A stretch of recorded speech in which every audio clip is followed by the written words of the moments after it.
Lieu pour aimer Dieu. Je suis encore venu, Seigneur, pour te prier, pour peut-être te demander encore les mêmes choses. Certains pourraient dire même dans leur cœur, ben Seigneur, me voici encore, avec mes mêmes problèmes, mes mêmes faiblesses. Gloire au Seigneur. Mais je voudrais vous dire que le Seigneur a quelque chose de bon à nous donner. Je suis content pour James qu'il a amené les chants, gloire au Seigneur, mais il y a plus que James ce soir. Les frères m'ont dit qu'il chante des cantiques, qu'il appelle des témoignages. Alors c'est bien, mais c'est une réunion de prière. Et l'Église, elle a besoin de prier Dieu. Hein, c'est pas la dernière fois qu'il va chanter. C'est pas à Jordan non plus qu'on laisse sa place ce soir. C'est à la parole de Dieu. Vous savez ce qu'il a dit l'apôtre Paul à Timothée? Il était en prison, il était lié. Il dit, je suis comme un malfaiteur. Il a dit, je suis dans les chaînes. Mais il m'a dit, il faut que tu saches quelque chose. C'est que la parole de Dieu, elle n'est pas liée. Ça veut dire que quand les églises sont fermées et que le diable se frotte les mains et qu'il dit, ça y est, encore une église de fermée. Oui, mais ça reste néanmoins, la parole de Dieu, elle n'est pas liée. Elle est capable d'aller dans les cellules, elle est capable d'aller dans les hôpitaux, elle est capable d'aller dans nos caravanes. Il n'y a rien qui peut lier la parole de Dieu. Dans le psaume 147, il dit, elle court à toute vitesse. Ça veut dire qu'elle ne perd pas de temps. S'il y a quelqu'un qui est malade ce soir, la parole de Dieu, elle ne perd pas de temps pour aller guérir celui qui est malade. Et même si dans notre réunion de prière, qu'il y aurait un inconverti qui aurait venu pour faire plaisir, et même si le message s'adresse aux chrétiens, la parole de Dieu ne perd pas de temps pour aller sauver celui qui est perdu. Ça, c'est la puissance de la parole. Alors quand elle est ouverte, la parole de Dieu, bien sûr, elle est vivante, elle est efficace, elle relève, elle encourage, elle console les cœurs, gloire au Seigneur. Mais en retour, la parole, c'est le moyen pour que Dieu nous parle. Mais la prière, frères et sœurs, c'est le moyen pour parler à Dieu. Alors on a besoin du Seigneur, alléluia. Vous savez, je ne crois pas au hasard, je crois dans la volonté de Dieu. Ça m'est jamais arrivé de refuser une réunion. Mais il y a 2 jours en arrière, un frère m'a appelé, m'a dit, Jordan, voilà, j'ai pensé à toi, est-ce que tu voudrais faire la réunion jeudi? Ben j'ai dit, je ne peux pas la faire. Vous savez pourquoi je ne pouvais pas la faire? Parce que c'est mon copain Norton qui devait apporter la parole de Dieu. Ben j'ai dit non, un autre jour plutôt. Et j'avais vraiment à cœur que James dirige les chants. Je ne me gêne pas avec le Sam. Et le frère m'a dit, ben tu feras dimanche. Bon, ben j'ai dit, si tu veux. Et puis Sam, il m'a dit, écoute, Norton ne peut pas faire la réunion. Tu fais la réunion? Alors, je vais vous expliquer pour moi, dans mon cœur, ben, c'est que c'est Dieu qui voulait que je fasse la réunion. Alors au Seigneur, les messages, on n'a pas des messages différents que les autres, mais le Seigneur a mis quelque chose sur mon cœur, et puis je crois que ça va nous fortifier. On prie le Seigneur ensemble, on a besoin du Seigneur, je vais demander au vélo, qu'il puisse prier le Seigneur pour moi, et puis pour chacun d'entre nous ce soir, amen. Gloire à Dieu. Voilà, merci Seigneur. Je ne vais pas me presser ce soir. Excusez-moi de vous dire ça, c'est vrai que c'est une réunion de prière, mais je suis obligé de vous transmettre ce que Dieu m'a donné. Alors je vais tout faire pour qu'il y ait un temps de prière. Je sais qu'après l'heure passe et il y a des gens qu'il faut qu'ils partent chez eux. Mais la Bible, elle dit ces mots-là, vous savez en quel temps nous sommes. Et puis il faut dire la vérité, les vieux chrétiens le savent aussi, on vit des mauvais temps. Des temps très difficiles, pas matériellement, mais spirituellement. Et puis avec les prédicateurs, on fait un petit peu des constats de ce qui est en train de se passer. Et puis il faut dire la vérité, on voit dans toutes les églises, c'est un mot qui est peut-être pas terrible de ce que je vais employer, mais une faiblesse. Il semblerait que les gens aiment moins Dieu qu'avant, moins ce désir de travailler pour Dieu, moins ce désir d'aller à la réunion. Pour un oui ou un non, des fois, on a la facilité de dire, j'y vais pas à la réunion. Pourtant, peut-être que dans une semaine, les églises vont fermer. Il faut profiter de nos réunions, frères et sœurs. Profiter de la communion, profiter d'écouter la parole de Dieu. Et puis le Seigneur m'a donné un message. Et vous savez que tous les messages de la Bible, c'est des messages d'avertissement. Pas pour nous condamner, mais le message de la parole de Dieu, c'est une main tendue vers celui qui a fauté. Gloire au Seigneur. Vous savez, quand on a fauté aujourd'hui, ou quand on a désobéi, les hommes savent bien faire pour nous écraser encore plus. C'est ta faute, tu n'aurais pas dû faire ça. Mais la parole de Dieu, c'est tout le contraire. Quand un homme a négligé, quand un homme s'est enfoncé, quand il crie à Dieu, la parole de Dieu est toujours là pour le relever. Alors c'est en travers une histoire de la Bible qu'on va méditer ce soir, c'est dans le livre de Ruth. Gloire au Seigneur, peut-être qu'il y en a qui le connaissent. Je vais vous dire simplement quelques mots, tout simples. Écoutez ce qu'il est dit. Du temps des juges, il y a eu une famine dans le pays. Un homme de Bethléem, de Juda, partit avec sa femme et ses 2 fils pour faire un séjour dans le pays de Moab. Le nom de cet homme était Elimelech, celui de sa femme Naomi, et ses 2 fils s'appelaient Maslon et Kilzon, ils étaient Éphratiens de Bethléem, de Juda. Arrivés au pays de Moab, ils fixèrent leur demeure. Elimelech, mari de Naomi, mourut, et elle resta avec ses 2 fils. Ils prirent des femmes moabites, dont l'une se nommait Orpa, et l'autre Ruth. Et ils habitèrent là environ 10 ans. Machlon et Kilzon moururent aussi, tous les 2, et Naomi resta privée de ses 2 fils et de son mari. Puis elle se leva, elle et ses belles-filles, afin de quitter le pays de Moab, car elle a appris au pays de Moab que l'Éternel avait visité son peuple et lui avait donné du pain. Elle sortit du lieu qu'elle habitait accompagnée de ses 2 belles-filles, et elle se mit en route pour retourner dans le pays de Juda. Amen. Gloire au Seigneur. Vous savez, il nous est parlé de plusieurs personnes dans cette histoire. L'homme en question s'appelle Boaz. Boaz, quand on regarde tout son caractère, en réalité, c'est le type du sauveur. C'est le type de celui qui nous a aimés, qui a tout donné pour lui. Et puis, il y a la fausse église, il y a l'église qui aime le Seigneur. Et puis, quand je regarde dans la parole de Dieu, Dieu nous a toujours avertis, frères et sœurs. Quand le Seigneur est ressuscité, il a dit à ses disciples, ne vous éloignez pas de Jérusalem. Attendez ce que le Père avait promis. Parce qu'il faut dire la vérité, dans nos réunions, Dieu nous avertit. Il ne faut pas aller là-bas, il ne faut pas faire ceci, il ne faut pas regarder ça. Dieu nous avertit toujours, frères et sœurs. Et quand un homme tourne le dos à Jérusalem, on retrouve dans Luc chapitre 10, il tomba au milieu des brigands, ils le dépouillèrent, ils le chargèrent de coups, ils le laissent à demi-mort. Parce qu'il a quitté Jérusalem. Et aujourd'hui, pourquoi des chrétiens sont moitié morts? Pourquoi des chrétiens sont dépouillés? Pourquoi des chrétiens disent « j'en peux plus » Eh bien, tu sais pourquoi tu n'en peux plus? Parce que tu ne marches pas comme la parole de Dieu le dit. Parce que tu ne dis pas comme Dieu le veut.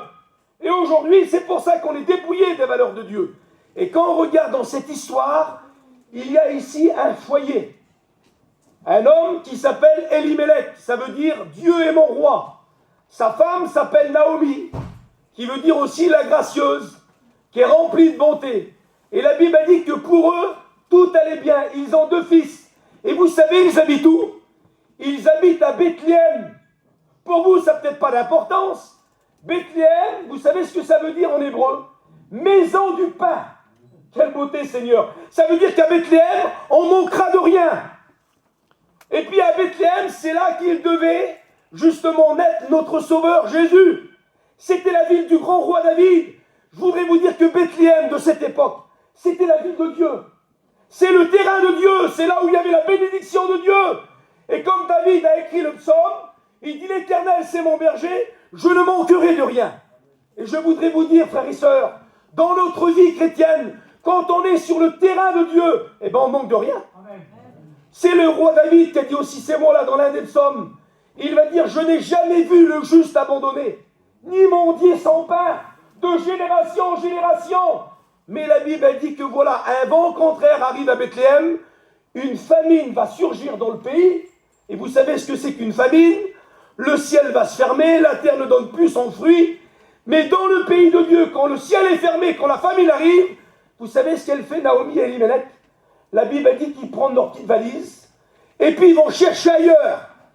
Ils vont descendre dans le pays de Moab juste pour séjourner. J'ai dit, je ne comprends pas quand je regardais la parole de Dieu. Ils sont à Bethléem, il y a tout, il y a Dieu, c'est la maison du pain. Mais peut-être qu'il y a de la crainte dans leur cœur, peut-être peur de mourir de faim, peut-être un manque de confiance en Dieu. La Bible a dit qu'ils commencent à se lever, et puis ils vont dire, voilà, à Moab, là-bas, on aura peut-être un peu de travail. À Moab, peut-être qu'il y aura des ressources. À Moab, il y aura certainement du pain. Mais ce qu'ils ne savaient pas, c'est que Moab était l'ennemi d'Israël. Moab, c'était le terrain de l'ennemi. Moab, c'était le monde.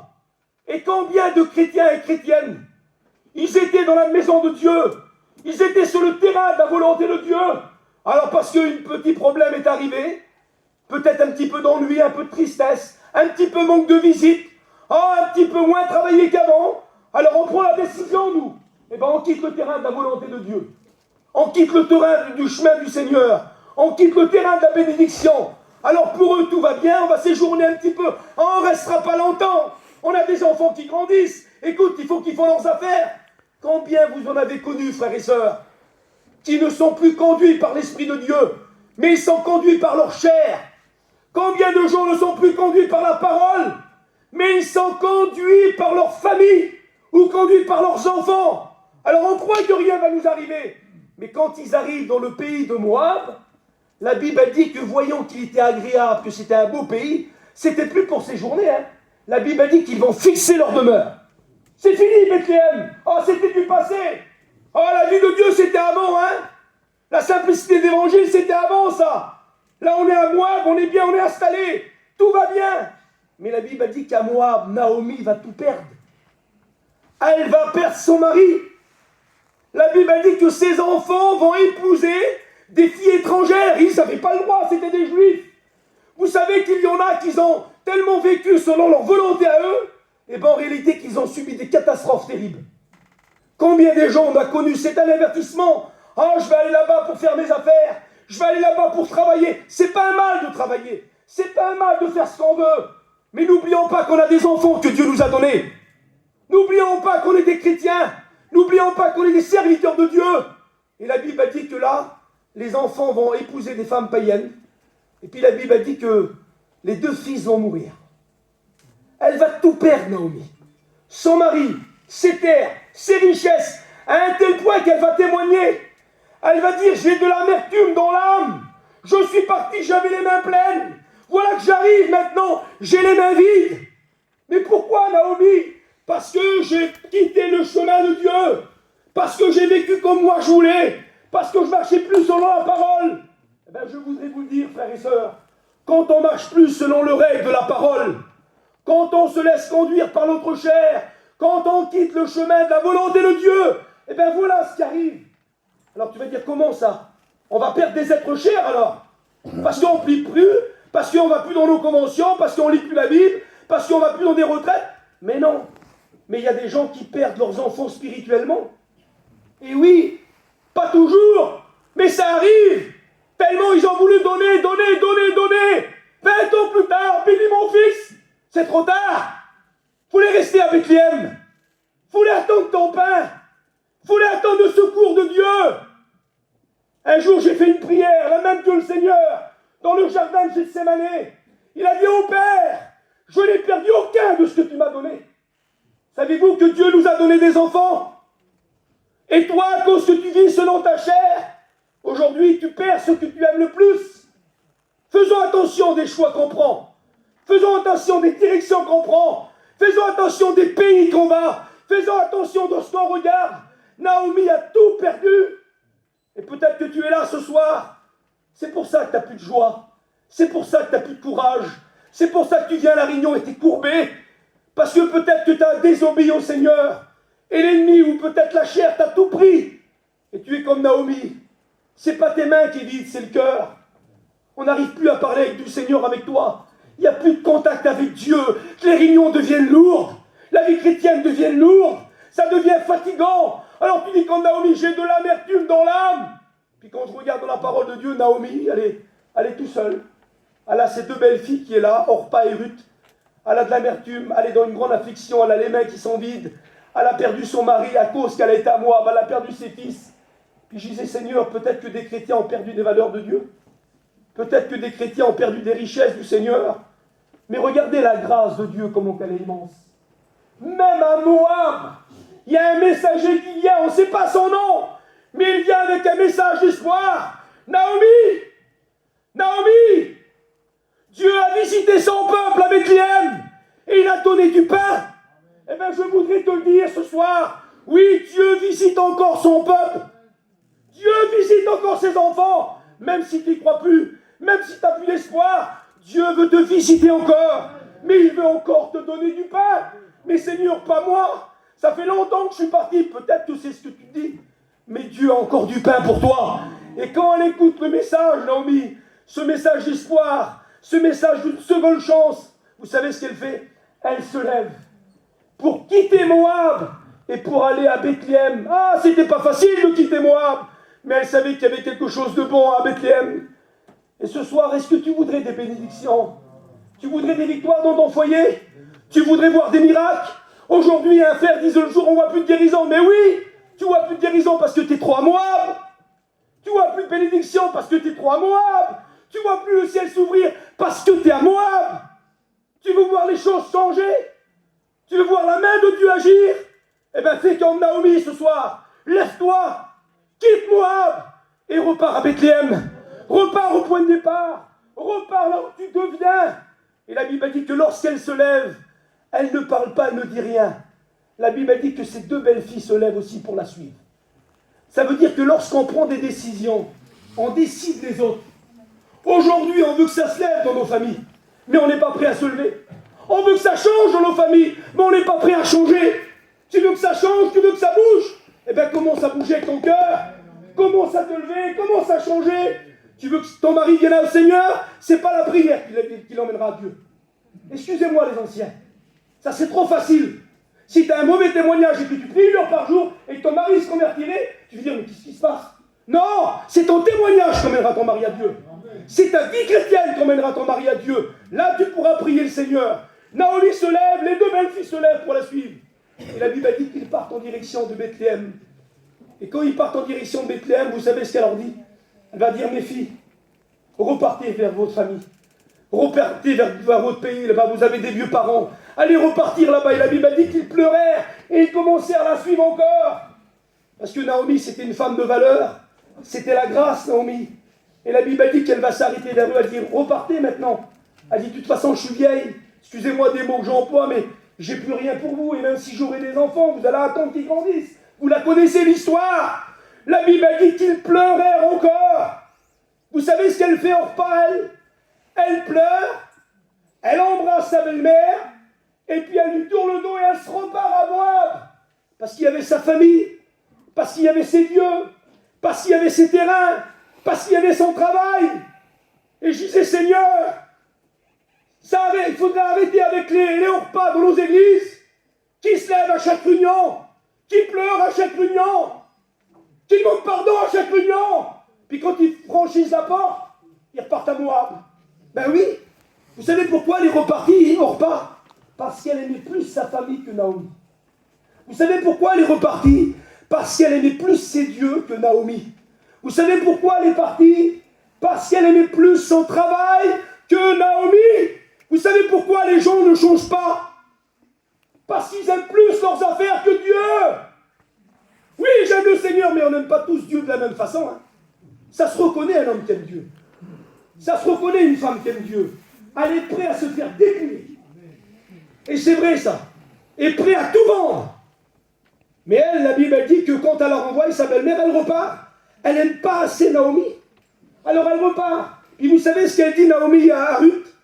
Elle va dire, écoute, fais comme ta belle-sœur. Elle est bien repartie, elle. Et vous savez ce qu'elle dit, elle? Où tu iras, j'irai. Ton Dieu sera mon Dieu. Il n'y aura que la mort qui nous séparera. Elle aurait pu dire, ben oui, je vais faire comme elle. Parce qu'aujourd'hui, les gitans, on est des spécialistes. Lui aussi, il l'a fait, ça. Hein. Ben lui aussi, il l'a fait. Puis même les pasteurs aussi le font. Mais écoute-moi, la vie chrétienne, c'est toi tout seul. C'est ce qu'elle est en train de dire, Ruth. Elle dit, elle est partie vers sa belle famille. Elle est partie dans ses affaires. Moi, elle dit, je reste attaché à toi. Et ça, c'est ce qu'il faut faire, frères et sœurs. C'est le rôle de l'Église. L'apôtre Paul, il a dit, attachez-vous aux choses d'en haut. Et non à celles qui sont sur la terre. Les amis de Job, ils ont dit, Job, tu veux avoir la paix? Tu veux jouir du bonheur, Job? Attache-toi à Dieu. Frères et sœurs, plus que jamais, devant Dieu, que c'est vrai, je me mets avec vous ce soir. On a besoin plus que jamais de rester attaché au Seigneur. Et la Bible a dit qu'ils fait route ensemble. Et puis ils étaient accompagnés. Quand ils arrivent à Bethléem, elle va poser une question, Ruth. Elle ne connaît pas le pays, elle y va par la foi, elle sait que c'est bon. Elle aime tellement sa belle-mère, elle aime tellement la grâce que quand elle arrive dans le pays de Bethléem, c'était la moisson des orges. Et quand elle arrive dans le pays de Bethléem, elle va dire à sa belle-mère, elle va dire, permets-moi, dit, que je vais glaner dans un champ. Mais ce n'est pas son métier de glaner. Mais non, elle veut travailler pour nourrir sa belle-mère. Rien d'autre. Ce n'est pas son métier, elle, ça. Elle ne connaît rien du tout. Elle dit, je veux ramasser un petit peu d'épis. Elle dit, lequel dans lequel je trouverai, elle dit, grâce au Seigneur. Elle dit, laisse-moi travailler derrière les moissonneurs. Et puis la Bible dit que, elle va lui dire, sa belle-mère, va ma fille, va travailler dans le champ. Mais elle ne savait pas que la parcelle de terrain, et elle appartenait à un homme riche, un homme puissant, un homme qui avait le droit de rachat. Un homme qui s'appelle Boaz. Elle ne le sait pas, elle. Mais là, c'est la volonté de Dieu qui l'emmène dans le champ de la bénédiction. Elle est là, elle est en train d'aller, elle ne dit rien à la personne. Elle commence à ramasser des petites épis. Et puis je disais, Seigneur, l'homme Boaz, c'est notre sauveur, frères et sœurs. La Bible elle dit qu'il était puissant en œuvre et en parole. Il n'y avait pas meilleur que Jésus. Et le seul qui a pu nous racheter de notre péché, c'est pas une lumière, c'est pas un pasteur, c'est pas une religion, c'est pas un prophète. Le seul qui a pu nous racheter, c'est le Seigneur Jésus-Christ. La Bible dit qu'on n'a pas été racheté par de l'or, ni de l'argent, ni par des choses périssables, mais par le sang précieux. Et la Bible dit qu'elle est dans le champ, elle. Mais vous savez que Boaz, il avait des serviteurs. Et oui, savez-vous que le Seigneur, il a des serviteurs? Chrétien, est-ce que vous le savez? Il s'est choisi des hommes, le Seigneur. Mais dans le livre de Ruth, les serviteurs, ils avaient des charges. Et vous savez, c'était quoi leur charge? De puiser de l'eau pour donner à boire à ceux qui avaient soif. Et la deuxième charge était de surveiller les moissonneurs. Les serviteurs de Dieu ont un rôle, frères et sœurs. C'est de surveiller. Oui, on ne doit pas laisser faire ce qu'il faut dans ce qu'il y a dans les églises. Le serviteur de Dieu, il a une charge de se surveiller lui-même. Surveiller nos maisons, surveiller l'église, surveiller le lion rugissant qui cherche à nous dévorer. Et la deuxième charge est de donner de l'eau à boire à celui qui a soif. Mais là, il n'est pas question que du prédicateur. Savez-vous qu'on vit dans un monde où les gens ils ont soif, frères et sœurs? Un monde où les gens sont dans le désert. Mais nous possédons l'eau de la parole de Dieu. Et on doit leur donner à boire. Et la parole de Dieu nous dit, puis j'étais touché dans mon cœur quand je lisais ce passage. Il dit qu'elle était en train de glaner dans ce champ. Et la Bible dit que Boaz arriva. Je ne sais pas si vous ressentez sa présence ce soir. C'est des mots tout simples. Je ne sais pas dans quelle position tu te trouves dans ta vie chrétienne. Mais je voudrais te dire que notre Boaz arrive. Il arrive sur ton terrain. Il arrive pour te bénir. Et quand il arrive, il va voir une femme qu'il ne connaissait pas. Et il va parler au serviteur qui était chargé de surveiller les moissonneurs. Il va dire, s'il vous plaît, à qui appartient cette jeune femme? Et vous savez ce qu'ils vont témoigner, eux? Depuis ce matin du réveil, elle n'a même pas pris le temps de se reposer. Elle est debout, en train de ramasser des blés. Elle est en train d'aller depuis ce matin, il y a quelque chose d'étonnant. Elle n'a pas pris le temps de manger, il faisait chaud, il y avait du vent. C'était difficile, on était fatigué, mais elle a toujours été debout. Quel témoignage! Eh bien voilà comment l'Église doit se tenir, frères et sœurs. Devant l'ennemi, on doit rester debout. Devant les fausses doctrines, on doit rester debout. Devant les musiques trop modernes, on doit rester debout. Devant tout ce qu'on écoute, la vraie Église, elle doit rester debout. Et je pensais à nos anciens, j'ai marqué dans la Bible, notre frère Jimmy, nos frères Payan, tous nos vieux, qui ont commencé le réveil, tous les vents contraires, tous les insultes, tous les problèmes qu'ils ont eus. Ah, ils n'ont jamais faibli. Ils ont toujours resté debout. Restant debout, frères et sœurs, c'est ce qui va toucher le cœur de Boaz. Et quand Boaz, il la voit, il s'approche de elle, il va dire, ma fille, ne va pas glaner dans un autre champ. Seigneur, quel message pour nous aujourd'hui, à la fin des temps. Ne va pas glaner dans un autre champ. Boaz était conscient qu'il y avait des autres terrains. Mais dans son terrain, lui, il y avait tout. Il y avait de l'eau pour boire, il y avait des serviteurs, il y avait l'homme riche, l'homme qui avait droit de rachat. Il y avait tout dans le champ de Dieu. Et le Seigneur voudrait nous avertir. Ne va pas, Église de Dieu, dans un autre terrain. Ne va pas là où ça ne t'appartient pas. Ne va pas travailler dans un autre champ, mais reste sur le terrain chrétien. Reste sur la vie de Dieu. Trop aujourd'hui, frères et sœurs, comme dit la parole de Dieu dans les derniers temps, les gens aimeront écouter des choses agréables. Ah, le prédicateur là-bas, la petite chorale là-bas, l'église là-bas, un peu mouvementée. Oui, ils vont glaner dans un autre champ. Frères et sœurs, faisons attention.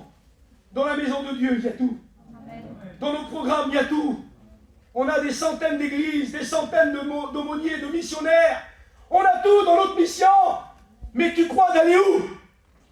Et là, c'est ce qu'il est en train de me dire, Boaz. Ne va pas glaner dans un autre champ. Et je regardais la parole de Dieu. Tous les avertissements que Dieu nous dit. Ne va pas.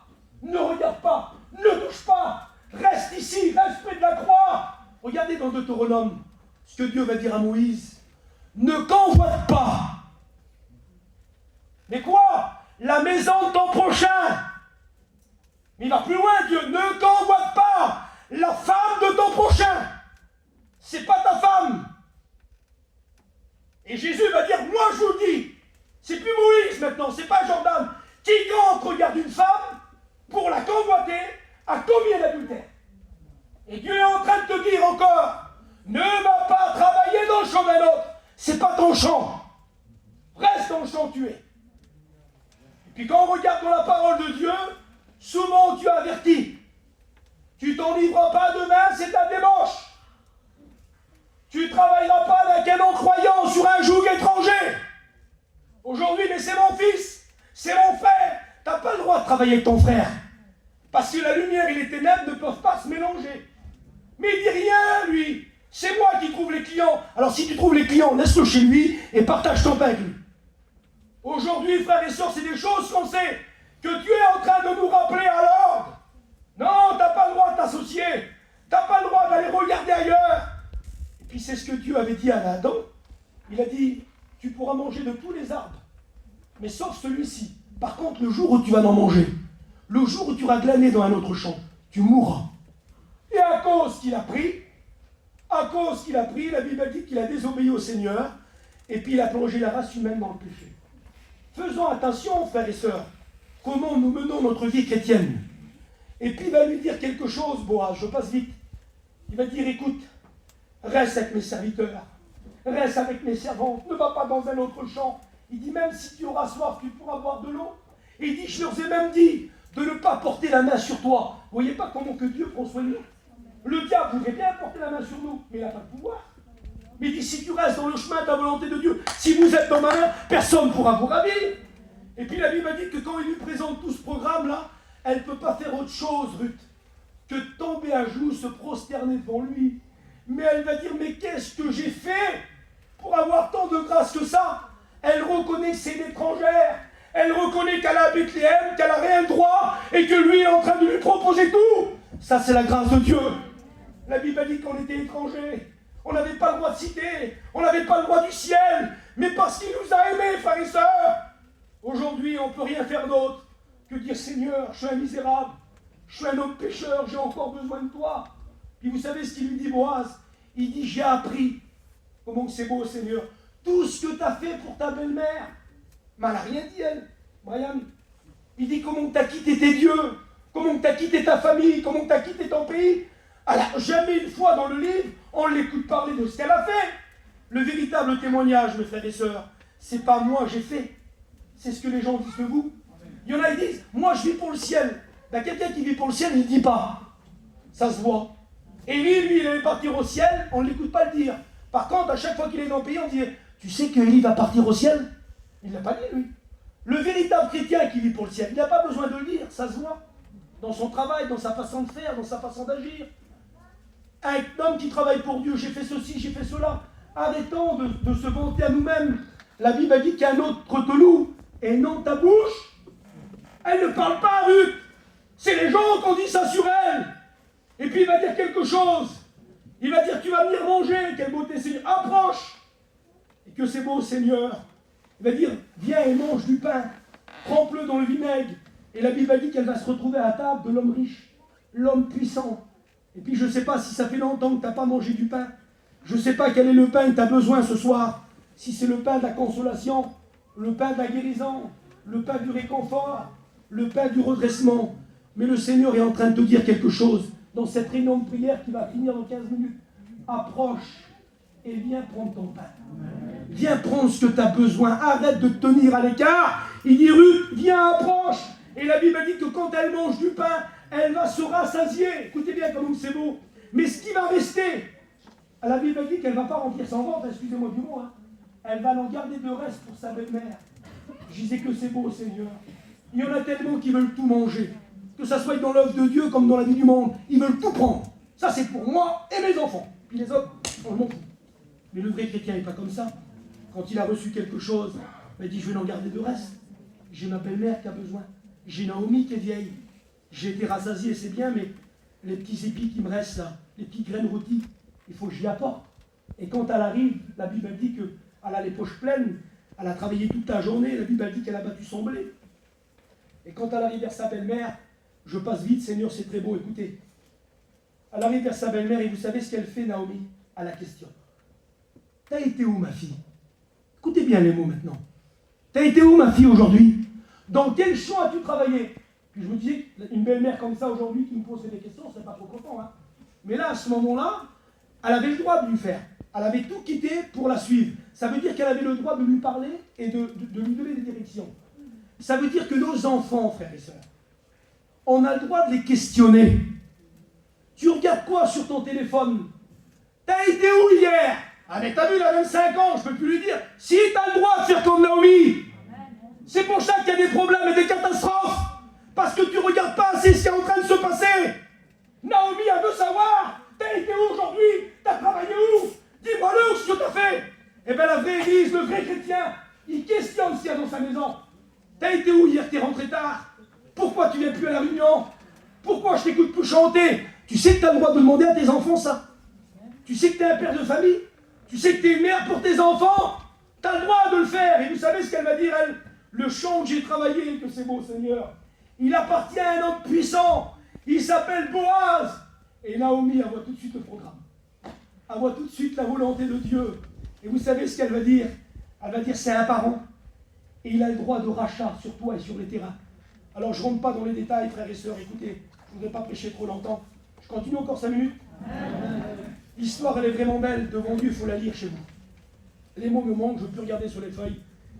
Et la parole de Dieu nous dit, écoute ta vie, je veux assurer ton repos afin que tu sois heureuse. Elle leur a dit ce soir, écoutez bien, elle dit quand il va revenir, elle dit, il va vanner dans l'air.